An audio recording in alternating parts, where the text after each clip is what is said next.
Welcome to the Mom and Pop Video Shop and to my office at home because, some of us, when you achieve a certain level in an organization, you're allowed to work from home during the The week. truth of and, the matter is, he has a restraining order, folks. That's what the truth right. is. And what'd you say? My ankle monitor. Well, I can't go past the end of The the ankle monitor to the mailbox. That's the living room, and because his wife was like, "I don't want you near that." But look, shout out to Mom and Pop for still allowing me to have gainful work from employment home. and We work have from a home, so. we have a telecommuting process here at the Mom Exactly. Video Shop. Exactly. And so I'm Joel, by the way, and I'm Tyson. He's Tyson. Yeah. And we've got another film recommendation. Joel, this one is absolutely, unquestioningly a horror film. Okay. But a little more recent than, Hobgoblin. we usually do. Not Hobgoblin. Although there's some similarities, perhaps. Okay. This is from 2005. Now we're getting to the era where I'm going to have struggle. That's what I mean. This is a range that you'll get this one, but it's not a. It's definitely not one that's in our normal wheelhouse. Is that cursed? Is it? Was that 2005? You talking about Wes Craven and because I remember not liking that movie at all, which is weird for me. No, I like this better than that film. Okay. What else can I give you that's not going to absolutely give it away? Fuck it, Neil Marshall. Oh, Dog! You done Dog Soldiers? It's not Dog Soldiers. What is it? I don't know. What is it? It's the other Neil Marshall. Awesome horror. Hellboy? No, he did Hellboy later. No. What is it? I legitimately don't know. The Descent. Oh, is that 2005 or 2007? I thought it was 2007 as well, but it says here I think it's 2007. You keep talking. The box says 2000. The box is a liar. When I was going to call it from the hip, I was going to say 2007. So honestly, I think if you had said, no, what? It's according to, we are both standing corrected. Is that 2005? I would have put money that it was 2007, dude. I would have too. That's why before we started, I said it. I would have said the same thing. Well, at any rate, it's 2005. You got your cheetahs? So The Descent, I remember my cheetahs, because I was going to read from the back of the box. Let me find the larger print. It doesn't matter. Slipcase. 6 to 1, half a dozen the other. Do you want me to read the IMDb? No, I can read it because it's like one sentence. No, I'll read, and then we'll wax nostalgic. Okay. Because technically, 2005 means it's over 20 years old, which, to quote Arnie Cunningham and Christine, officially makes her an antique. Which is crazy to think about.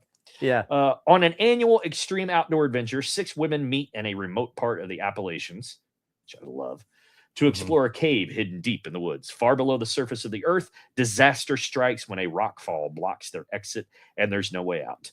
The women push on, praying for another exit, but there is something else lurking under the earth. Apologies. That was mood music. I like how, if I was at the shop, everything would be muted and it would be an action movie. You're like, F it, I don't care. Dogs barking, mailman's getting mauled on the front. Predators sneaking up behind you. Whatever. The friends are now prey, forced to unleash their most primal instincts in an all-out war against an unspeakable horror. One that attacks without warning again and again and again. And again. Spectacularly scary, says Demis Dermody of Paper. Hold on. Dennis Dermody of Magazine. It's Paper in italics, so it's like it's important paper. Yeah, such and such critic of newspaper. I remember seeing I think a preview of this, but I don't remember it being, and this is one I feel like we can't talk about without spoiling a little bit. Real quick, when you say you saw a preview, you mean the trailer or you saw like a sneak preview? No, I'm sorry, a trailer. Okay. Trailer. I just want to make sure I was clear on that. All right. I don't remember the trailer divulging what the threat is. I just remember it God. I just remember it focusing on. I'm leaving all of this in.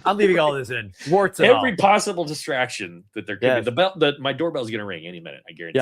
Yeah. Or like a Ring camera or something, and then the dog's going to get set off. Anyway, so the trailer, I remember it focusing more on that dread of being trapped in a cave, which, if I'm being honest, is as terrifying to me as the supernatural sort of horror element of this film. The only thing worse than this kind of cave, spelunking, whatever you call it, my dad was a diver back in like the 60s or whatever, and there's some of those guys who do cave diving underwater.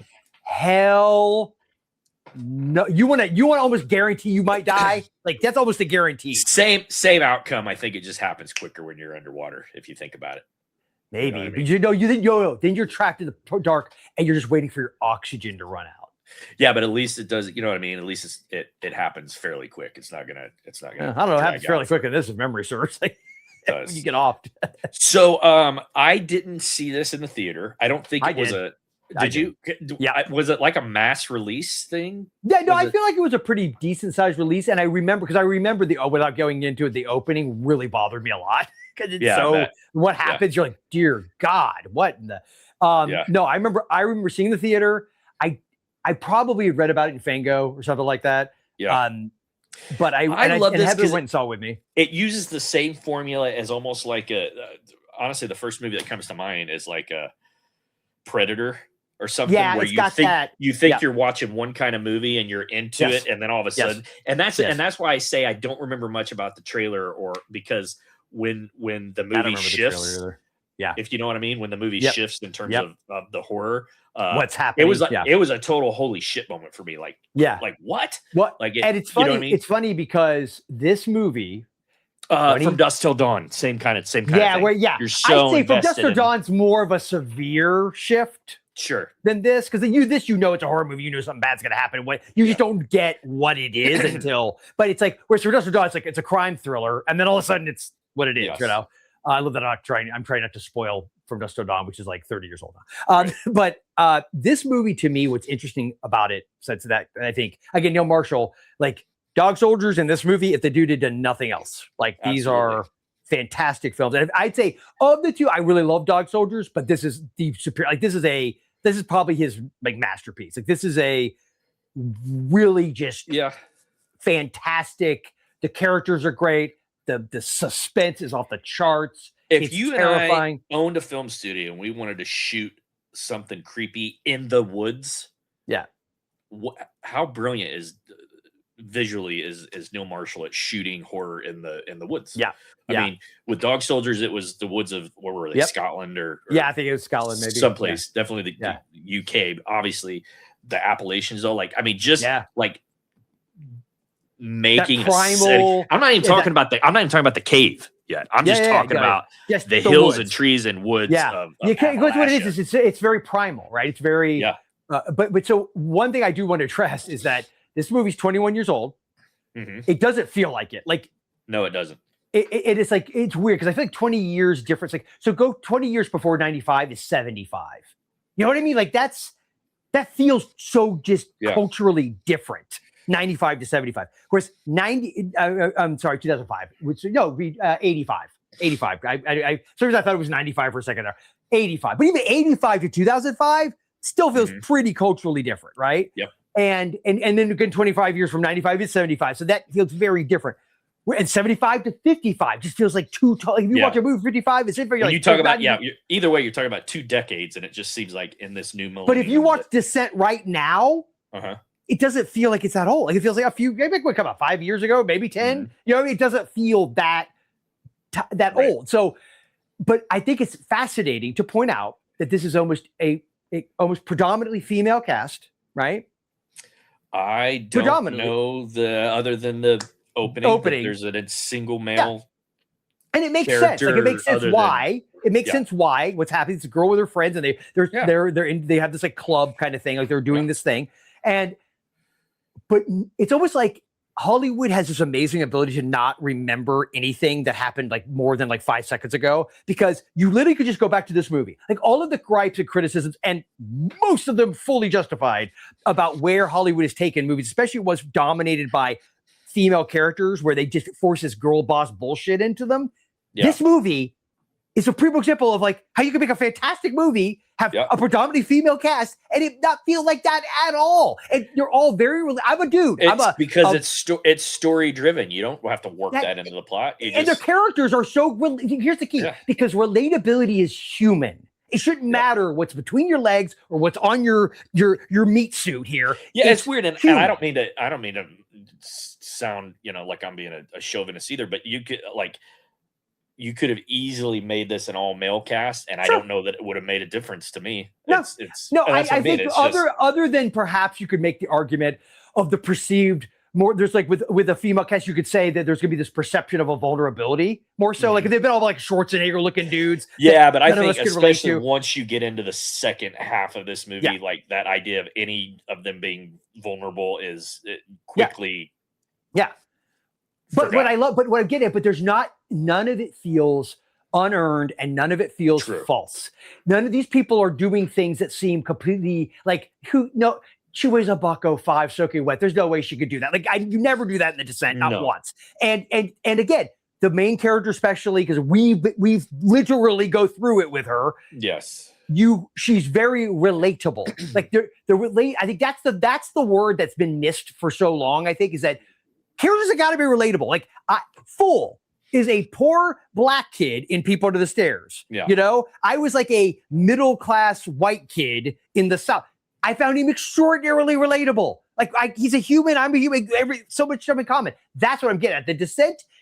I'm a middle-aged white guy watching all these women. Right? It actually did they have accents? Was it supposed to take place in Appalachia? Or was it and that's the thing. I don't think they ever.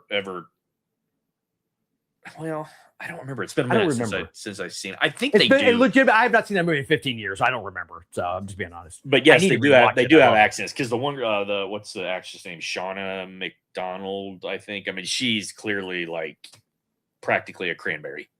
Yeah. You know what I mean?